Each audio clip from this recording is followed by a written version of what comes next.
والصلاة والسلام على رسوله الأمين وعلى آله وأصحابه ومن تبعهم بإحسان إلى يوم الدين۔ آج ہم جس کتاب کو پڑھنے جا رہے ہیں اس کتاب کے تعلق سے چند باتوں کا جاننا ضروری ہے۔ جب تک آپ کسی کتاب کے تعلق سے معلومات حاصل نہیں کریں گے تو پھر اس کے تعلق سے شوق آپ کے اندر پیدا نہیں ہو سکتا۔ آپ جس کتاب کو پڑھنے جا رہے ہیں اس کتاب کا نام کیا ہے، اس کے مؤلف کون ہیں، یہ اس کتاب میں کن موضوعات پر بحث کی جا رہی ہے، انسان کو سب سے پہلے ان باتوں کا جاننا ضروری ہے۔ کتاب کا جو نام ہے الرسالۃ التبوکیہ، کتاب کا نام کیا ہے؟ الرسالہ التبوکیہ۔ رسالہ معروف ہے، اصل میں یہ کتاب ایک خط تھی جسے مؤلف رحمۃ اللہ علیہ نے تبوک نامی جگہ سے اپنے دوست اور احباب کے پاس بھیجا تھا۔ عربی میں رسالہ کہتے ہیں خط کو، تو گویا در حقیقت رسالہ گویا ایک خط ہے، یہ ہے کہ ایک ہی مجلس میں یہ چیز لکھ لی گئی ہے۔ خط لکھنے والا صبح تھوڑا لکھا، تھوڑا دوپہر کو، تھوڑا شام کو نہیں لکھتا، ایک ہی مجلس میں بیٹھا اور لکھ دیتا ہے۔ تو یہ ایک مجلس میں لکھی جانے والی کتاب کو عام طور سے رسالہ کہا جاتا ہے۔ تو اس کتاب کا نام ہے الرسالہ۔ چونکہ اس کتاب کو مؤلف نے تبوک نامی جگہ سے لکھا تھا اس لیے اس کا نام کیا ہے؟ التبوکیہ، یاد رکھ لیں۔ تو کتاب کا نام کیا ہے؟ الرسالہ التبوکیہ۔ تو کوئی آپ سے پوچھ سکتا ہے تبوک کا معنی کیا ہے، تو آپ اس کے جواب میں کہیں گے کہ تبوک سے مراد یہ نسبت تبوکیہ، نسبت ہے تبوک کی جانب۔ یہ تبوک جو ہے سعودی عرب کے ایک شہر کا نام ہے۔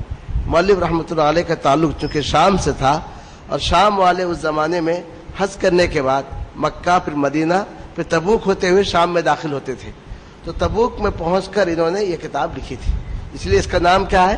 التبوکیہ۔ ٹھیک ہے، اب اس کے بعد مؤلف کا نام کیا ہے؟ کون بتلائے گا مؤلف کا نام کیا ہے؟ امام ابن قیم الجوزیہ۔ تو ان کا نام کیا ہے؟ ابن قیم تو نام نہیں ہے، کیا نام ہے ان کا؟ محمد ابن ابی بکر۔ تو ان کا نام ہے محمد۔ والد کا نام کیا ہے؟ ابو بکر۔ تو محمد بن ابو بکر، لیکن مشہور ہے کس سے؟ ابن قیم الجوزیہ۔ تو جبکہ ان کا والد کا نام ابو بکر ہے، تعجب یہ ہوگا کہ مشہور ہے ابن قیم کے نام سے۔ تو قیم کہتے ہیں نگران کو۔ قیم کا معنی کیا ہے؟ نگران یا وارڈن، اس کو جو ہے قیم کہتے ہیں۔ الجوزیہ در حقیقت شام کا ایک مدرسے کا نام ہے۔ الجوزیہ یہ ایک مدرسے کا نام ہے، یوں کہہ سکتے ہیں کہ عبارت یوں حذف ہے، ابن قیم المدرسۃ الجوزیہ، مدرسہ جوزیہ کے نگران کے لڑکے۔ تو ابن قیم الجوزیہ کا مطلب کیا ہے؟ مدرسہ جوزیہ کے نگران کے لڑکے۔ کیونکہ الجوزیہ مقصد کیا ہے؟ المدرسہ الجوزیہ، ایک مدرسہ تھا شام میں جس کے بنانے والے جو ہے یوسف بن عبد الرحمن بن الجوزی تھے۔ یوسف بن عبد الرحمن الجوزی تھے، انہی کے جانب نسبت دیتے ہوئے اس مدرسے کا نام جوزیہ رکھ دیا گیا۔ تو جوزیہ مدرسے کے جو نگران یا وارڈن تھے، ان کے جو ہے یا کہ اس کے جو مدیر یا ڈائریکٹر تھے، یہ ان کے والد تھے۔ ان کے والد کا نام کیا ہے؟ ابو بکر۔ تو ابو بکر در حقیقت کیا تھے کہ مدرسہ جوزیہ کے نگران تھے یا ذمہ دار تھے یا مدیر تھے، تو اس نام سے انہیں شہرت مل گئی تھی۔ تو لہذا ابن قیم، جن کا نام محمد تھا، مگر محمد کے بجائے مشہور کس سے ہوئے؟ ابن قیم الجوزیہ سے مشہور ہوئے۔ سمجھ گئے؟ تو جوزیہ سے مراد کیا ہے؟ مدرسہ جوزیہ۔ قیم کسے کہیں گے؟ نگران کو یا مدیر کو کہیں گے۔ تو مدیر نگران کون تھے؟ ان کا والد، یعنی مدیر نگران کے لڑکے۔ سمجھ گئے آپ؟ اور جہاں تک ابن قیم رحمۃ اللہ علیہ کی بات ہے، 691 میں آپ کی ولادت ہوئی، یاد رکھیں 691 میں آپ کی ولادت ہوئی، یعنی 690 پر ایک، ٹھیک ہے، اور وفات ہوئی 751 یعنی 750 پر ایک۔ ولادت اور وفات جاننا کیوں ضروری ہے؟ تاکہ یہ دیکھنے کے لیے اس رسالہ جس کو ابن قیم کی جانب منسوب کیا گیا صحیح ہے یا نہیں۔ اگر وفات 750 پر ایک پہ ہے اگر یہ ثابت ہو کہ یہ رسالہ 800 ہجری میں لکھی گئی ہے تو اس کا مطلب کیا ابن قیم کا رسالہ نہیں ہے، کیونکہ ان کی وفات کیا ہے 751 میں ہے۔ تو لہذا کسی بھی مؤلف کے بارے میں یہ جاننا ہے کہ اس کی ولادت کب ہوئی اور اس کی وفات کب ہوئی، تو ان کی ولادت 691 اور وفات 751 میں۔ اب اس کتاب کی تالیف کب ہوئی؟ سن تالیف، کتاب کی تالیف ہوئی 8 محرم 733 ہجری۔ 8 محرم کا مطلب کیا ہے کہ وہ حج سے واپس گئے تھے، تو حج سے واپس جا کر تبوک پہنچتے پہنچتے محرم کی 8 تاریخ ہو چکی تھی، تو 8 محرم 730 پر 3، تو وفات کب ہوئی؟ 750 پر 1، اور کتاب لکھے کب؟ 730 پر 3، تو وفات سے کتنے سال پہلے لکھے ہیں؟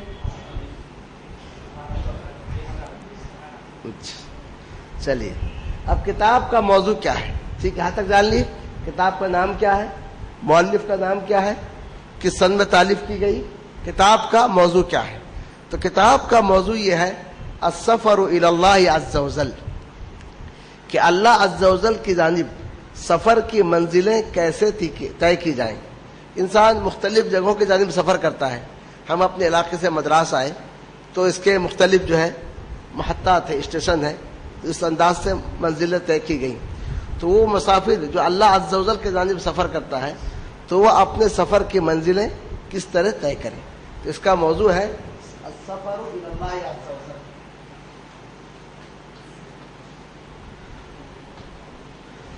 اس موضوع کو ضرور یاد رکھیں کہ اس کتاب کا موضوع کیا ہے، السفر الی اللہ عز و جل، کہ اللہ عز و جل کی جانب سفر کیسے کیا جائے گا۔ سمجھے؟ حج کے لیے انسان جب سفر کرتا ہے تو اس کی تیاری کرتا ہے، پہلے اپلیکیشن ڈالتا ہے، پھر جو منظوری آتی ہے اور جو ہے اس کے لیے رقم جمع کرتا ہے، سامان تیار کرتا ہے، پھر اس کے بعد جو ہے وہ دوست احباب سے ملتا ہے، دعوتیں کھاتا ہے، پھر اس کے بعد نکلتا ہے یا نہیں؟ تو اس طریقے سے جب اللہ عز و جل کے جانب جب کوئی انسان سفر کرے گا تو سفر کس طرح کرنی چاہیے، تو اس سلسلے میں اس کتاب میں بحث کی گئی ہے کہ اللہ عز و جل کے جانب سفر کی منزلیں کیسے طے کی جائیں گی۔ اس کو آپ ضرور یاد رکھیں، یہ آپ سے پوچھا جائے گا کہ کتاب کا موضوع کیا ہے، ٹھیک ہے، اور کتاب کے مضامین کیا ہیں۔ تو اس موضوع کے تحت کئی مضامین ہیں۔ کتاب کے مضامین کو ہم 3 حصوں میں تقسیم کر سکتے ہیں۔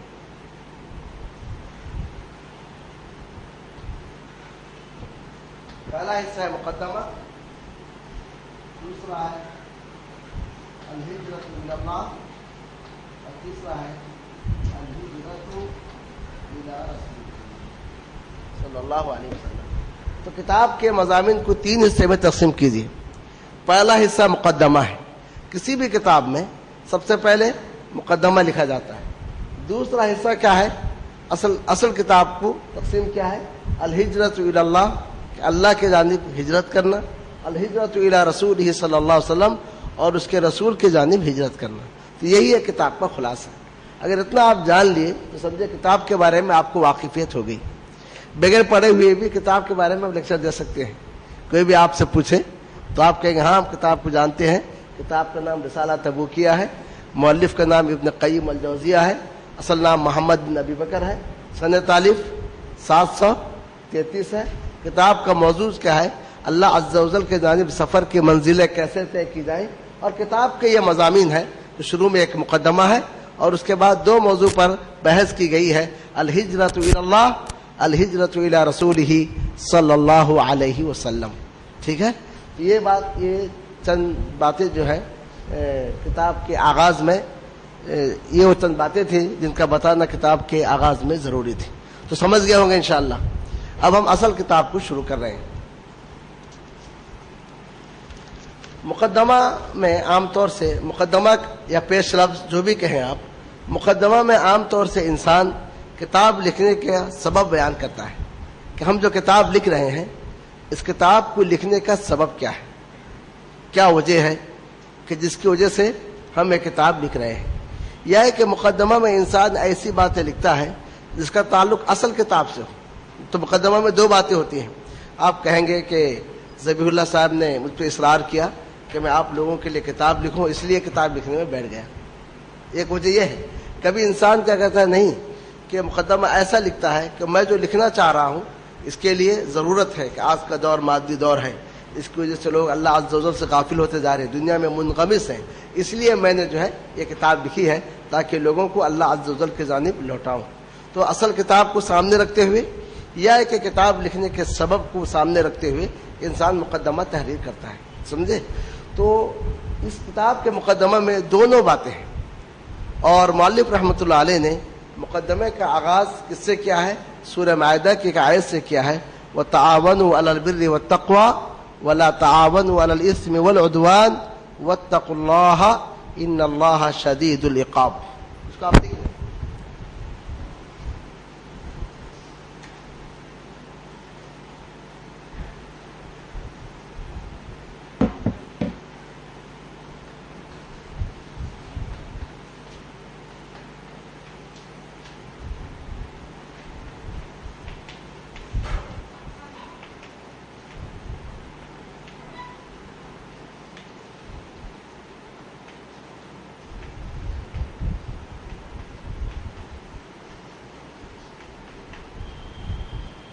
تو مؤلف رحمۃ اللہ علیہ نے اپنی کتاب کے آغاز میں یا مقدمہ کے آغاز میں اس آیت کو ذکر کیا ہے۔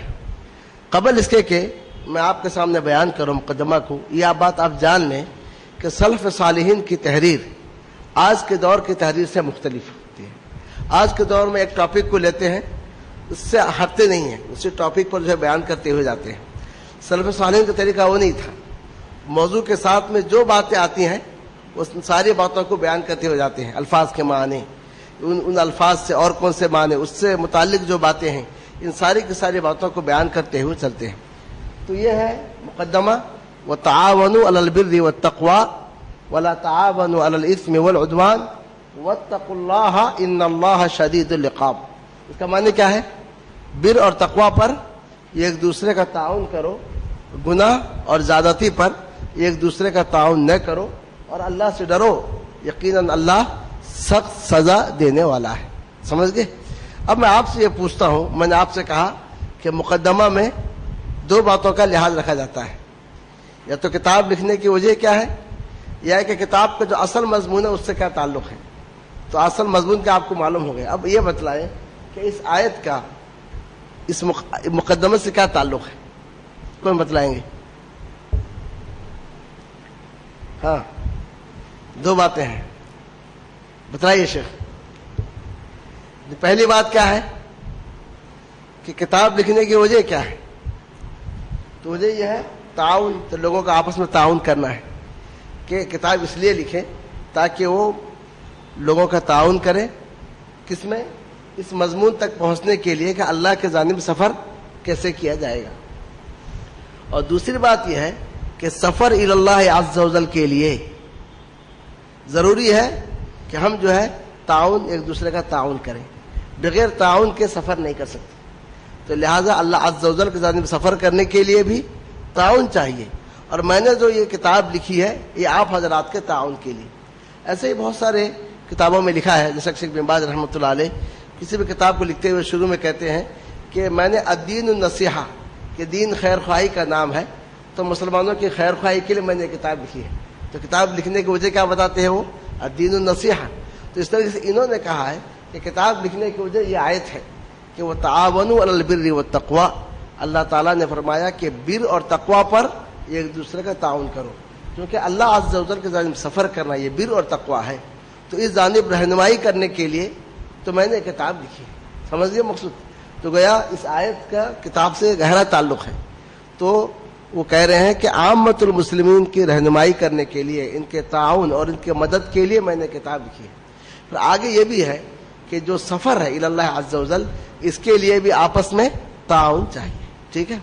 اس آیت کے تعلق سے یہاں تک تو بات ختم ہو گئی۔ اتنا اگر لکھ دیتے تو مقدمہ کے لیے کافی تھا، مگر جیسا کہ میں نے کہا سلف کا طریقہ کیا ہے کہ اسی پر اکتفا نہیں کرتے، اس کا معنی کیا ہے، اس کا مفہوم کیا ہے، بیر کسے کہتے ہیں، تقوی کسے کہتے ہیں، یہ ساری کی ساری باتیں بتلاتے ہیں، اسم کسے ہے، عدوان کسے ہے، ورنہ مقدمہ سے حقیقت میں اس کا کوئی تعلق نہیں ہے۔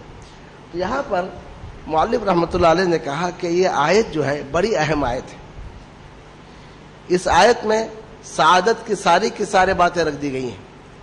کہہ رہے ہیں اس میں دو واجب بیان کیا گیا، بار غور سے سنیں، اس میں دو واجب بیان کیے گئے ہیں. ایک واجب جو انسان اور انسان کے درمیان میں، دوسرا واجب انسان اور اس کے رب کے درمیان میں. سمجھے نہیں سمجھے؟ تو اس آیت میں دو واجب کو بیان کیا گیا ہے. انسان پر جو ذمہ داری ہے، دو ذمہ داریوں کو بیان کیا گیا ہے. ایک ذمہ داری جو آپ کے اور آپ جیسے انسان کے درمیان میں ہے، دوسری ذمہ داری جو آپ کے اور آپ کے رب کے درمیان میں ہے. تو اس کا مطلب ہے کہ پورا کا پورا دن آ گیا. انسان کا تعلق دو طریقے سے ہے، ایک تعلق اس کے اور اس کے رب کے درمیان میں، دوسرا تعلق اس کے اور بندوں کے درمیان میں. تو حق اللہ اور حق العباد، تو دو حق یا کہ دو واجب کو اس آیت میں بیان کیا گیا ہے. اب آپ سے سوال یہ ہے کہ دونوں واجب کا اس آیت میں کہاں ذکر کیا گیا ہے؟ یعنی انسان اور انسان کے درمیان میں جو ذمہ داری ہے یہ کہاں بیان کیا گیا ہے بتائیں. اور انسان اور اللہ کے درمیان میں جو واجب ہے اسے کہاں بیان کیا گیا ہے؟ آیت کو دیکھیں. تعاونوا علی البر والتقوی میں کیا ہے؟ انسان کے درمیان میں جو واجب ہے بیان کیا گیا ہے. ایک انسان پر دوسرے انسان کے لیے جو واجب ہے وہ کس کو بیان کیا گیا ہے؟ تعاونوا علی البر والتقوی. اللہ کا حق کہاں بیان کیا گیا ہے؟ واتقوا اللہ. سمجھ گئے؟ یہ دیکھیں، یہ ہے پہلا واجب اور یہ دوسرا. ٹھیک ہے. تو مؤلف رحمۃ اللہ علیہ بتلاتے ہیں کہ یہ آیت بڑی اہم آیت ہے.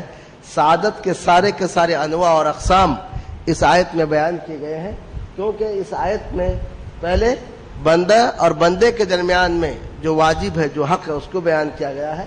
وہ کس میں ہے؟ تعاونوا علی البر والتقوی. اور پھر بندے اور اللہ کے درمیان میں جو حق ہے اسے بیان کیا گیا، وہ کس میں ہے؟ واتقوا اللہ. تو گیا، سمجھ گئے؟ تو یہ پہلی بات ہے. مقدمہ کے تعلق سے یہ پہلی بات ہے کہ اس مقدمے میں دو باتیں بیان کی گئی ہیں. کون سی دو باتیں؟ حق العباد اور حق اللہ. حق العباد اور حق اللہ، دو حق یا کہ دو واجب اس آیت میں بیان کیے گئے ہیں. یہاں مؤلف رحمۃ اللہ علیہ شیخ عبد القادر جیلانی کا ایک قول پیش کرتے ہیں اور کہتے ہیں شیخ عبد القادر جیلانی سے یہ منقول ہوئے، کہتے ہیں کن مع الحق بلا خلق، تم اللہ کے ساتھ رہو مخلوق کے بغیر، ومع الخلق بلا نفس، اور مخلوق کے ساتھ رہو نفس کے بغیر. تو کہہ رہے اللہ کا جو حق ہے واتقوا اللہ، یہ کب پورا ہوگا؟ کہ جبکہ آپ کے اور اللہ کے درمیان میں کوئی مخلوق نہ ہو. سمجھ گئے؟ بہت بڑے عقیدے کے فساد کو دور کر دے رہے ہیں کہ اللہ کا حق کب ادا ہوگا؟ جب آپ کے اور اللہ کے درمیان میں کوئی مخلوق نہ ہو. ڈائریکٹ اللہ عز و جل سے آپ مانگیں، اسی کے جانب آپ رجوع کریں اور اسی کا تقرب آپ حاصل کریں. تو گویا واتقوا اللہ، اللہ کے حق کا ادا ہونے کے لیے کیا ضروری ہے؟ کہ آپ کے اور آپ کے رب کے درمیان میں کوئی مخلوق نہ ہو. ٹھیک ہے.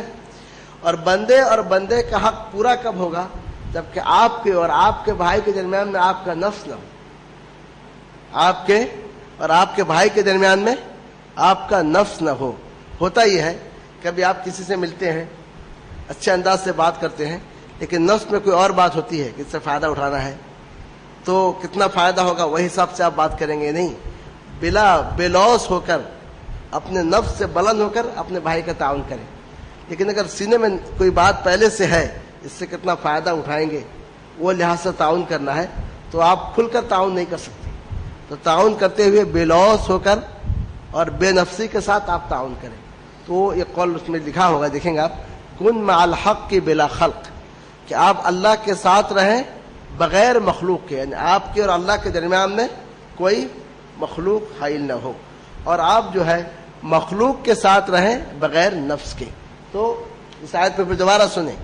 اس آیت میں پہلی بات کیا ہے؟ اسے مقدمہ کے طور پر ذکر کیا، یہ بتلانے کے لیے میں یہ کتاب لکھ رہا ہوں آپ لوگوں کے تعاون کے لیے. میرا مقصد شہرت حاصل کرنا نہیں ہے، میرا مقصد یہ نہیں کہ اس سے میں کوئی فائدہ حاصل کروں، نہیں، آپ لوگوں کے تعاون کے لیے. پھر جو کتاب کا جو موضوع ہے اللہ کے جانب سفر، اس کے لیے آپس میں تعاون ضروری ہے. تو دوسری بات کیا کہہ رہے ہیں کہ اس آیت میں دو حق بیان کیے گئے ہیں. ایک حق کس کا ہے؟ اللہ کا. اور دوسرا حق کس کا ہے؟ بندوں کا. اللہ کا حق کس میں بیان کیا ہے؟ واتقوا اللہ. اور بندوں کا حق کس نے بیان کیا ہے؟ وتعاونوا علی البر والتقوی. اور اس پر آ کر کہا کہ اللہ کا حق کب پورا ہوگا؟ جبکہ آپ کے اور اللہ کے درمیان میں کوئی مخلوق نہ ہو، کوئی چیز کو آپ آڑ نہ لے کر آئیں. وَإِذَا سَأَلَكَ عِبَادِي عَنِّي فَإِنِّي قَرِيبٌ. جب میرے بندے میرے بارے میں آپ سے پوچھے تو میں قریب ہوں. ٹھیک ہے.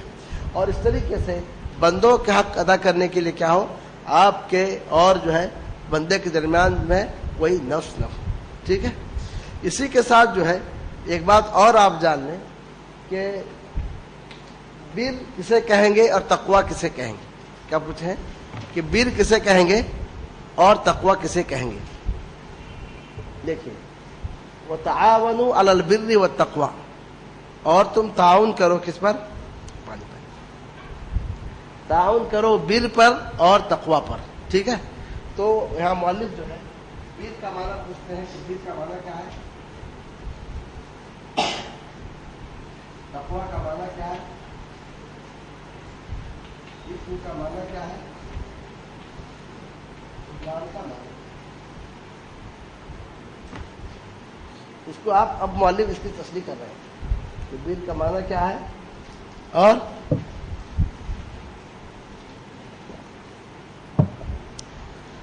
تقوی کا معنی کیا ہے، اسم کسے کہیں گے، اور اس طریقے سے جو ہے عدوان کسے کہیں گے. بر کا معنی کوئی بتائیں گے؟ بر کسے کہیں گے؟ نیکی. ٹھیک ہے. تو عربی میں بر کا مطلب یہ ہے نیکی کے سارے اقسام. نیکی کے سارے اقسام کس میں داخل ہے؟ بر میں داخل ہے. یعنی ایک نیکی نہیں، نیکی کے جتنے ہر وہ چیز جس میں نیکی ہو وہ کیا ہے؟ بر ہے. ایمان باللہ یہ بر ہے، ایمان بالملائکہ یہ بھی بر ہے، ایمان بالکتب یہ بھی بر ہے، ایمان بالیوم الاخر یہ بھی بر ہے، نماز پڑھنا یہ بھی بر ہے، زکوٰۃ دینا یہ بھی بر ہے، صدقہ کرنا یہ بھی بر ہے، صبر کرنا یہ بھی بر ہے، اور وعدے کو پورا کرنا یہ بھی بر ہے. سارے کے سارے کس میں داخل ہے؟ بر میں داخل ہے. تو البر کلمۃ جامعۃ لانواع الخیر. بر ایک ایسا کلمہ ہے جو خیر کے انواع اور اقسام پر کیا ہے؟ مشتمل ہے. بر کا جو ضد ہے یہ ہے اسم. بر کے مقابل میں کیا لفظ ہے؟ اسم ہے. جیسا کہ ایک صحابی آئے نواس ابن سمعان، انہوں نے کہا اللہ کے رسول صلی اللہ علیہ وسلم جئتک، میں آپ کے پاس آیا ہوں یہ پوچھنے کے لیے کہ بر کیا ہے اور اسم کیا ہے. تو بر کا معنی نیکی اور اسم کا معنی کیا ہے؟ گناہ. بر کا معنی نیکی اور اسم کا معنی کیا ہے؟ گناہ. تو گیا سمجھ گئے بر کا معنی. اچھا. اور بر میں کیا کیا چیزیں شامل ہے بھی معلوم ہو گیا. اس کے لیے دلیل وہ آیت ہے لیس البر ان تولوا وجوہکم قبل المشرق والمغرب ولکن البر من آمن باللہ. جو باتیں اس میں بیان کی گئی ہیں سارے کے سارے کس میں داخل ہیں؟ بر میں داخل ہیں. اب اس کے بعد کہنا ہے تقوی کسے کہیں گے. تقوی یہ وقایتن سے ماخوذ ہے جس کا معنی ہے بچنا. تقوی کس سے ماخوذ ہے؟ وقایتن. وقایتن کا معنی کیا ہے؟ بچنا. تو گویا تقوی میں ایک ایسا معنی ہے کہ جس میں انسان اللہ کے عذاب سے بچتا ہے اور بچ کر عمل کرتا ہے. تقوی کی تعریف میں سب سے بہت زیادہ تعریف کی گئی ہے. ان میں سب سے بہترین تعریف یہ ہے العمل بطاعت اللہ ایمانا واحتسابا امرا ونہیا، کہ اللہ کی اطاعت پر عمل کرنا، یعنی اللہ کی اطاعت کرنا ایمان کے ساتھ، اور اللہ عز و جل سے اجر و ثواب کی امید کے ساتھ، حکم میں بھی نہیں میں بھی. یعنی اللہ نے جو حکم دیا اس میں بھی اللہ کی اطاعت کرنا، اللہ نے جن چیزوں سے منع کیا اس میں بھی اللہ کی اطاعت کرنا. تو خلاصہ کیا ہے تقوی کا؟ تقوی کا خلاصہ یہ ہے کہ اللہ عز و جل کی اطاعت کرنی ہے ہر دونوں چیز میں، یعنی جو کرنے کا حکم دے گا اس میں بھی اور جو نہ کرنے کا حکم دے گا اس میں بھی. ان دونوں میں کس کے اطاعت کرنی؟ اللہ عز و جل کے اطاعت کرنی. اس کا نام کیا ہے؟ تقوی ہے. اس کے لیے انہوں نے یہ رکھا کہ ایمانا واحتسابا، کہ ایمان کے ساتھ اور اجر و ثواب کی امید کے ساتھ، کہ اللہ پر ایمان ہو، اور اسی کے ساتھ میں کیا ہے؟ اللہ عز و جل سے ثواب کی امید ہو۔ ایک قول ذکر کیے ہیں کہ طلق ابن حبیب ان کے بارے میں آتا ہے کہ انہوں نے کہا اذا وقعت الفتنہ، جب کبھی فتنہ واقع ہو تو تقوی سے اس کو دور کرو۔ لوگوں نے کہا امت تقوی، تقوی کیا ہے؟ تو انہوں نے کہا ان تعمل بطاعت اللہ علی نور من اللہ، کہ تم اللہ کی اطاعت کے ذریعے عمل کرو اللہ کی جانب سے نور پر، اللہ کے ثواب کو امید کرتے ہوئے، اور اللہ کی معصیت کو چھوڑو اللہ کی جانب سے نور پر، اللہ کی جانب سے سزا کو ڈرتے ہوئے۔ خیر دیکھو کہہ رہے ہیں کہ ہر عمل کی ایک ابتدا ہے اور ایک انتہا ہے۔ ہر عمل کی کیا ہے؟ ایک ابتدا ہے اور ایک آخر میں انتہا ہے۔ تو تعریف میں کہا کہ اللہ کی اطاعت کرو ایمان کے ساتھ، ایمان ابتدا ہے، اور آخری کیا ہے؟ اجر و ثواب کی امید کے ساتھ، یہ اس کا کیا ہے؟ انتہا ہے۔ تو اس لیے اس تعریف کو جو ہے مولوی رحمۃ اللہ علیہ نے پسند کیا۔ یہ سوال یہ پیدا ہوتا ہے کہ بر اور تقوی کوئی الگ چیز نہیں ہے۔ بر جو ہے وہی تقوی بھی ہے، جو بر ہے وہی کیا ہے؟ تقوی بھی ہے، کیونکہ قرآن مجید میں جب کہا لیس البر ان تولوا وجوہکم قبل المشرق والمغرب، آخر میں ہے واولئک هم المتقون، یہ کام کرنے والے وہی متقی ہیں۔ اس کا مطلب بر اور تقوی ایک ہی چیز ہے۔ تو قرآن مجید میں اس قسم کی کئی مثالیں ہیں کہ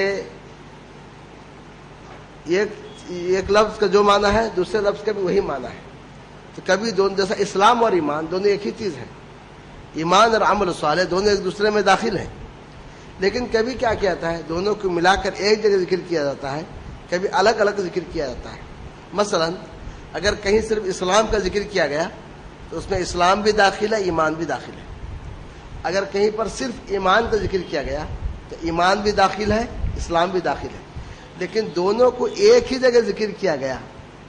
قالت الاعراب آمنا قل لم تؤمنوا ولكن قولوا اسلمنا، تو ایمان اسلام کو ایک ہی جگہ ذکر کیا گیا تو ایمان کا مفہوم الگ ہوگا اور اسلام کا مفہوم الگ ہوگا۔ تو اس کے بارے میں جب دونوں مل جائیں گے، الگ الگ ہوں گے تو ایک دوسرے کے معنی ادا کریں گے۔ جب دونوں کو ایک جگہ ذکر کیا جائے گا تو ایمان کا مطلب کیا ہے؟ جو دل سے تعلق ہے، اور اسلام کا مطلب ظاہر سے ہے۔ اس طریقے سے بر اور تقوی کے بارے میں کہتے ہیں بر میں تقوی داخل ہے اور تقوی میں بر داخل ہے۔ جہاں بر ذکر کیا گیا تقوی خود بخود آ گیا، جہاں تقوی ذکر کیا گیا بر بھی خود بخود آ گیا۔ لیکن جب دونوں کو ایک جگہ ذکر کیا جائے گا تو دونوں کا الگ الگ معنی ہوگا۔ الگ الگ معنی کیا ہے؟ کہ بر ہی اصل ہے اور تقوی بر تک پہنچانے کا راستہ ہے۔ تقوی کیا ہے؟ نیکی تک پہنچانے کا راستہ یعنی سبب ہے۔ تو بر ہوا غایت یا ہدف، اور سبب کیا؟ تقوی کیا ہے؟ وہ سبب ہے جس کے ذریعے سے آدمی بر تک پہنچتا ہے۔ ایسا اسم اور عدوان، تو اسم کا معنی کیا ہے؟ گناہ۔ یہ کس کے ضد ہے؟ بر کے ضد ہے۔ عدوان تقوی کی ضد ہے۔ عدوان کس کے ضد ہے؟ تقوی کے ضد ہے۔ عدوان کا معنی کیا ہے؟ عدوان کا معنی ہے حد سے آگے بڑھ جانا۔ عدوان کا معنی کیا ہے؟ حد سے آگے بڑھ جانا۔ تو گویا اسم جو گناہ ہے، جیسے شراب، یہ کیا ہے؟ گناہ۔ شراب پینا یہ کیا ہے؟ گناہ ہے۔ زنا یہ گناہ ہے۔ لیکن عدوان کا مطلب کیا ہے؟ ایک چیز اصل میں جائز ہے، لیکن آدمی جب حد سے آگے بڑھ جائے تو وہ کس میں داخل ہو گیا؟ گناہ، پھر عدوان میں داخل ہے۔ جیسے شادی کرنا جائز ہے، 1 2 3 4 تک جائز ہے۔ اب ایک آدمی 4 کے ساتھ پھر 5ویں بھی شادی کر رہا ہے، 4 بیویاں ہیں اس کے پاس، اور اس کے ساتھ پھر 5ویں بیوی رکھ رہا ہے، تو 5ویں بیوی کو کیا کہیں گے؟ عدوان کہیں گے۔ تم کیا ہے؟ تم حد سے آگے بڑھ گئے۔ ٹھیک ہے؟ جیسا کوئی آدمی کسی سے اپنا حق لے سکتا ہے، کسی نے آپ کو مارا تو اس کے بدلے آپ اس کو مار سکتے ہیں، تو لیکن مارنے میں اب حد سے آگے بڑھ جائیں گے تو یہ کیا ہو گیا؟ عدوان میں داخل ہو گیا۔ سمجھ گئے؟ تو اسم اور عدوان میں یہی فرق ہے۔ تو اسم کس کو کہیں گے؟ گناہ کو کہیں گے، اور عدوان کا معنی ہے حد سے آگے بڑھ جانا۔ ٹھیک ہے؟ تو مولوی رحمۃ اللہ علیہ نے اس مقدمہ میں ان ساری باتوں کو ذکر کیا۔ میں چاہتا ہوں اس کا خلاصہ لکھ دو تاکہ آپ لوگ کاپی میں نوٹ کر لیں تو بات سمجھ میں آ جائے گی۔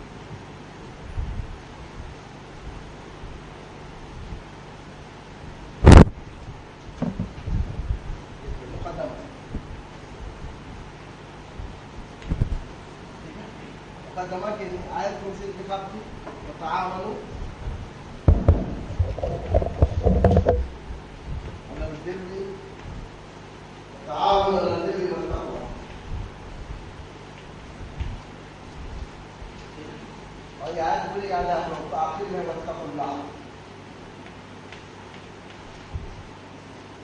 ان اللہ شدید العقاب. ٹھیک ہے، یہ ہے مقدمہ کے لیے آیت. اس سلسلے میں پہلی بات کیا ہے؟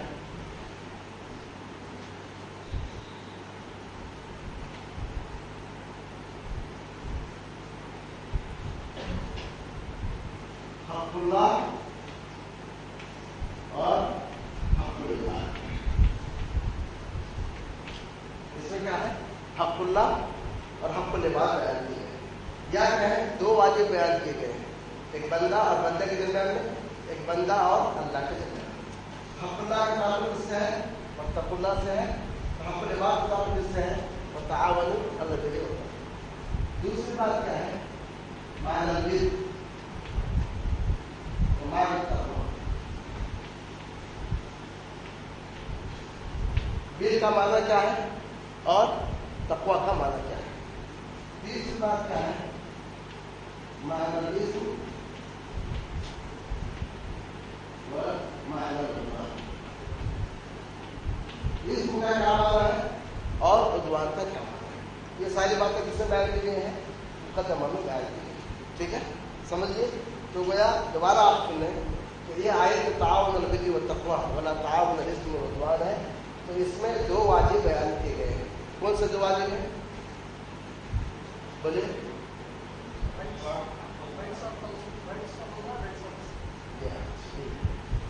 اس کے بعد بر کا معنی کیا ہے؟ کون بتائیں گے؟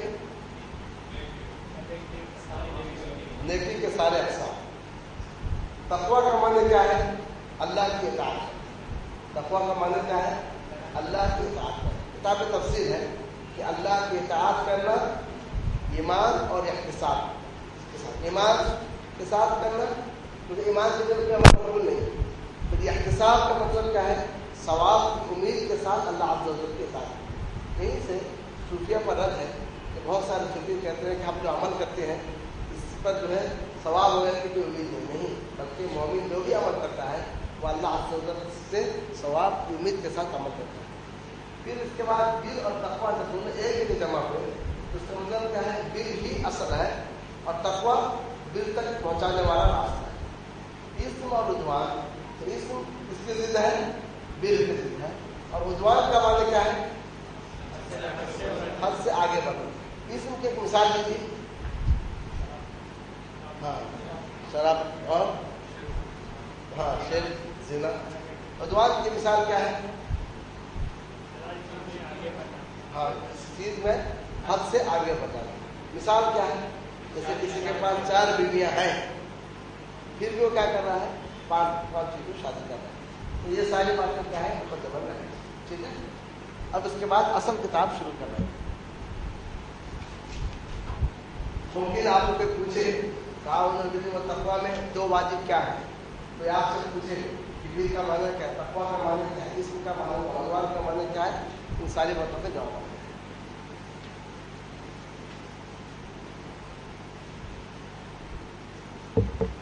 اصل کتاب کیا ہے؟ السفر الی اللہ عز و جل. اللہ عز و جل کے جانب سفر. ٹھیک ہے، یہ سفر کیسے طے ہوگا؟ اس سفر کے تعلق سے کہتے ہیں سفر 2 طریقے سے طے ہوگا. الہجرت الی اللہ، اللہ کی جانب ہجرت کرنی. الہجرت الی رسولہ صلی اللہ علیہ وسلم، تو اس کے رسول صلی اللہ علیہ وسلم نے ہجرت کرنا. سمجھے؟ تو کتاب کا موضوع کیا ہے؟ السفر الی اللہ عز و جل. کتاب میں لکھتے ہیں کہ جب میں پہنچ گیا تبوک کو، سواری چھٹ کر بیٹھ گئی. اب جو ہے چاہتے ہیں ایسی باتیں لکھیں کہ جس سے انسان جو ہے سفر کی اللہ عز و جل کی جانب سفر کی منزلیں طے کرے.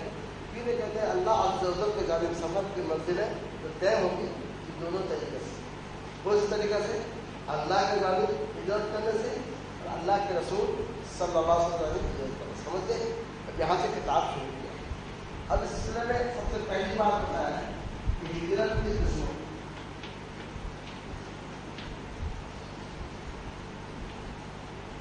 دوسری بات کیا ہے؟ ہجرت اللہ کا حکم.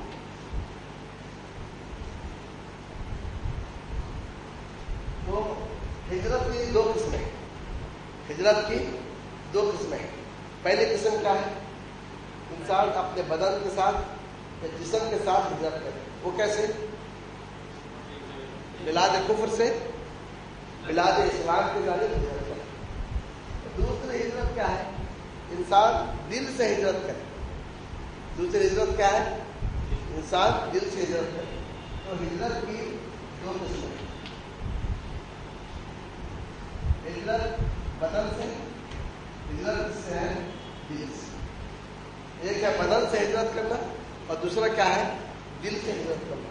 ہجرت اللہ اور ہجرت رسول اللہ، اس کا تعلق کس سے ہے؟ دل سے ہجرت کرنے سے. سمجھتے؟ تو مولوی رحمۃ اللہ علیہ اس میں بتاتے ہیں اللہ عز و جل کے جانب سفر کے لیے تو ہمیں کیا کرنے چاہیے؟ ہجرت کرنی چاہیے. تو ہجرت کے بارے میں بتلایا کہ ہجرت کی دو قسمیں ہیں. پہلی قسم کیا ہے؟ بدن کہ بدن کہ ہجرت کرنا. تو ہجرت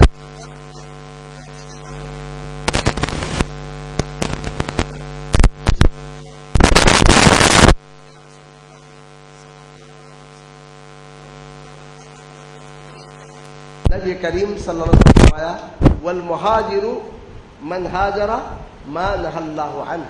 مہاجر وہ ہے جو ان باتوں سے ہجرت کرے جن سے اللہ عز و جل نے منع کیا ہے. تو والمہاجر من ہاجر ما نہى اللہ عنہ.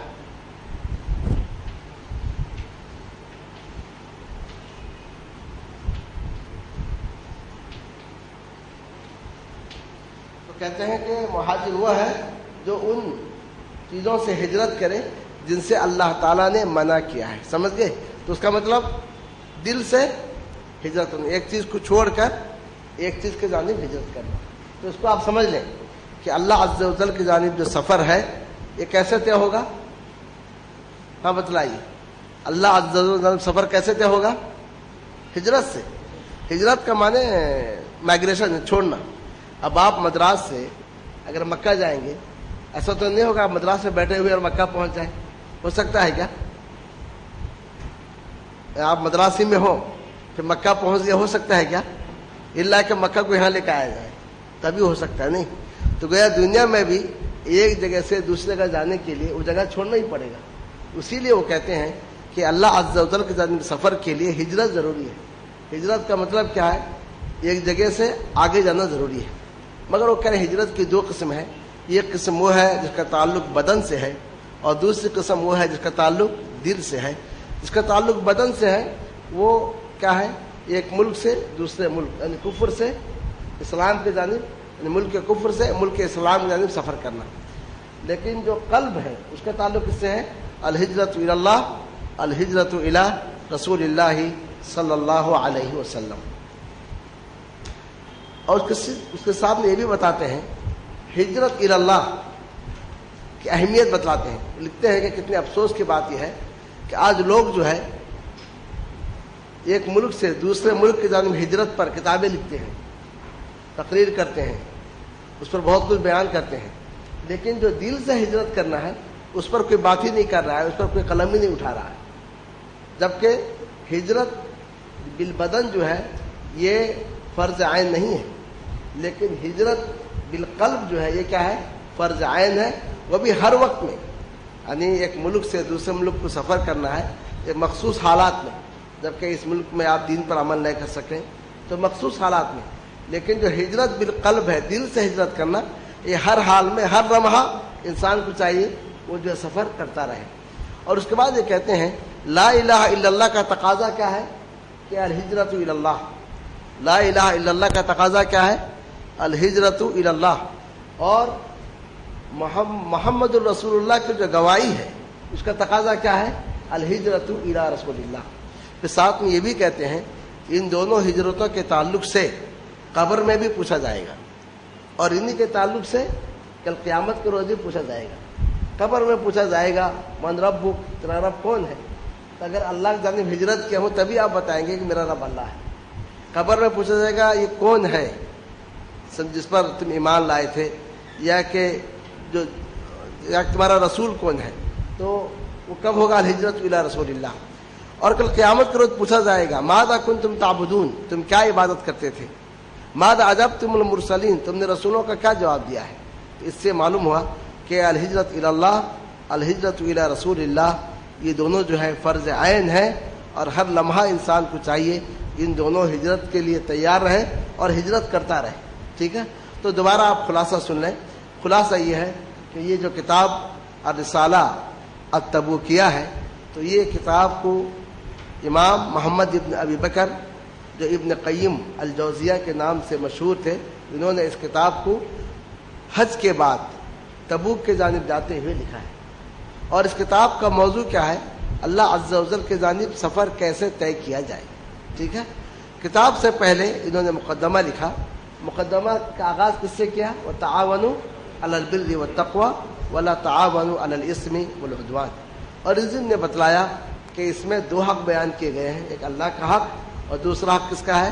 بندے کا حق. پھر بر کا معنی کیا، اسم کا معنی کیا ہے، تقوی کا معنی کیا ہے، اور عدوان کا معنی کیا ہے.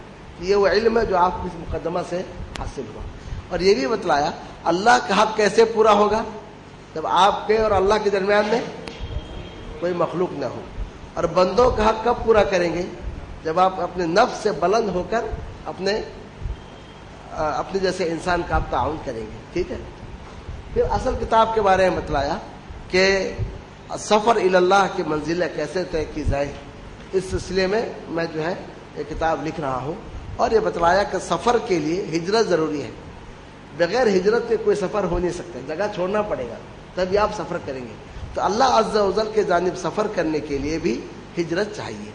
پھر بتلایا ہجرت کی دو قسمیں ہیں، ایک قسم ہجرت بالبدن اور دوسری قسم ہجرت بالقلب.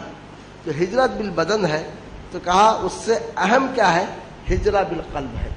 اور بالقلب جو ہجرت کرنی ہے یہ فرض عین ہے ہر انسان پر اور ہر حال میں.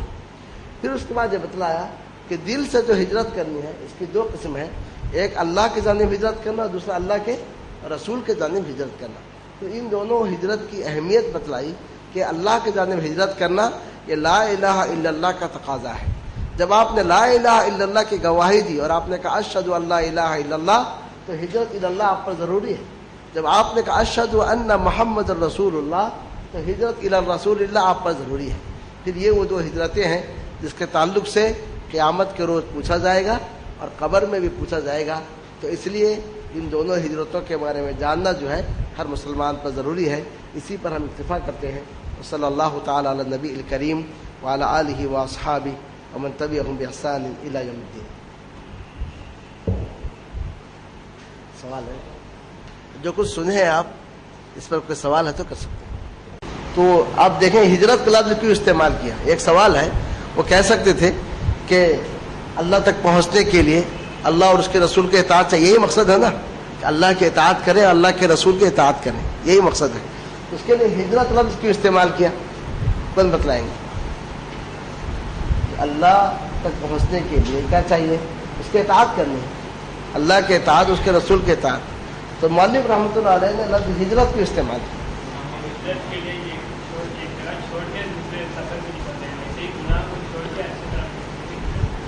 اور کون بتائیں گے؟ نہیں، یہاں اس کتاب میں کہہ رہا ہوں کہ یہاں کیوں لکھا ہجرت کیوں لکھا؟ طاعت اللہ طاعت الرسول کا معاملہ ہی ختم ہے. کہہ سکتے اللہ کے اطاعت، اس کے رسول کے اطاعت. تو اس کے لفظ ہجرت کیوں استعمال کیا؟ عام طور سے تقریروں میں کوئی نہیں کہتا ہے کہ اللہ اور رسول کی ہجرت، لوگ کہتے ہیں اللہ کے اطاعت، اس کے رسول کے اطاعت. مگر مؤلف نے ہجرت کیوں کہا؟ اس لیے کہا اوپر سفر کا ذکر ہے، تو سفر کے لیے کیا چاہیے؟ ہجرت چاہیے. جب لفظ سفر کا استعمال کیا تو سفر کے لیے کیا چاہیے؟ ہجرت چاہیے. تو اسی لیے انہوں نے جو ہے لفظ ہجرت استعمال کیا. سمجھے؟ کیونکہ انہوں نے رکھا ہے موضوع کہ اللہ کے جانب سفر کرنا، تو سفر کے لیے ضروری ہے کہ ایک جگہ چھوڑ کر آپ جائیں. تو اسی لیے انہوں نے کہا اللہ کی جانب ہجرت اور اللہ کے رسول کی جانب ہجرت. اللہ کی جانب ہجرت کا مطلب اللہ کے اطاعت، اللہ کے رسول کی ہجرت کا مطلب اللہ کے رسول کی جو ہے اطاعت. ٹھیک ہے.